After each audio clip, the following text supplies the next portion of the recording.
बॉलीवुड की दुनिया से राजनीति में आई कंगना रनौत आजकल अपने बयानों को लेकर खासा चर्चाओं में है। आरक्षण को लेकर देश भर में जारी बहस के बीच कंगना ने अपनी राय रखी है। Digital media channel the Lalan top को दिए इंटरव्यू में रनौत ने कहा है कि जातिगत जनगणना को लेकर मेरी वही राय है जो योगी जी की है। एक्ट्रेस ने बटेंगे तो कटेंगे वाली बात का उदाहरण दोबारा दे दिया है। बॉलीवुड एक्ट्रेस और हिमाचल प्रदेश की मंडी लोकसभा सीट से बीजेपी सांसद कंगना रनौत ने अपने विचार व्यक्त किए। रनौत ने कहा, आरक्षण को लेकर मेरा वही स्टैंड है जो सीएम योगी ने कहा था कि साथ रहेंगे तो नेक रहेंगे और बटेंगे तो कटेंगे। गौरतलब है कि योगी आदित्यनाथ ने बीते दिनों बांग्लादेश का हवाला देते हुए कहा था कि राष्ट्र तभी सशक्त होगा जब हम एकजुट होंगे, बटेंगे तो कटेंगे। बॉलीवुड इंडस्ट्री की बात करते हुए कंगना रनौत ने अपने इंटरव्यू में कहा कि हमें पता ही नहीं है कि कौन से एक्टर की क्या जाति है। मेरे आसपास के लोगों की जात का कुछ पता नहीं है। जब आज तक पता ही नहीं किया तो अब क्यों पता करना। प्रधानमंत्री ने कहा है कि गरीब, किसान और महिलाएं ही 3 जातियां हैं, इसके अलावा चौथी कोई जाति नहीं होनी चाहिए। कंगना रनौत ने जातिगत जनगणना के बारे में बात करते हुए कहा, देखिए, अगर हमें विकसित भारत की तरफ जाना है तो गरीब, महिला और किसानों की ही बात करनी होगी। लेकिन अगर हमें देश को जलाना है, नफरत कराना है या फिर एक दूसरे से लड़ाना है तो जाति की गणना होनी चाहिए। बता दें कि बीते दिनों मुख्यमंत्री योगी आदित्यनाथ ने जन्माष्टमी पर्व के दौरान आगरा में सभा को संबोधित करते हुए कहा था कि राष्ट्र से ऊपर कुछ भी नहीं हो सकता और राष्ट्र तभी सशक्त होगा जब हम एकजुट होंगे, बटेंगे तो कटेंगे। सीएम योगी ने आगे कहा था कि आप देख रहे हैं कि बांग्लादेश में क्या हो रहा है, वो गलतियां यहां नहीं दोहराई जानी चाहिए।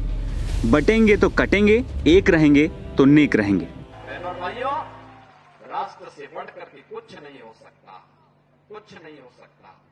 और राष्ट्र तब सशक्त होगा जब हम एक रहेंगे, नेक रहेंगे, तभी नेक रहेंगे। बटेंगे तो कटेंगे। आप देख रहे हैं ना, बांग्लादेश में देख रहे हो ना, तो वो गलतियां यहां नहीं होनी चाहिए। बटेंगे तो कटेंगे, एक रहेंगे तो नेक रहेंगे, सुरक्षित रहेंगे और समृद्धि की पराकाष्ठा को पहुंचेंगे।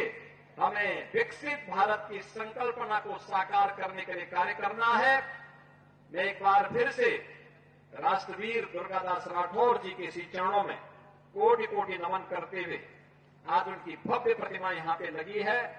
राष्ट्र के प्रति समर्पण और श्रद्धा का भाव जिन्होंने अपने शौर्य और पराक्रम से दिया था, वह श्रद्धा का भाव हमारे मन में सदैव बना रहे। इस विश्वास के साथ आप सबको एक बार फिर से जन्माष्टमी की इस पावन तिथि पर हृदय से बधाई देता हूं।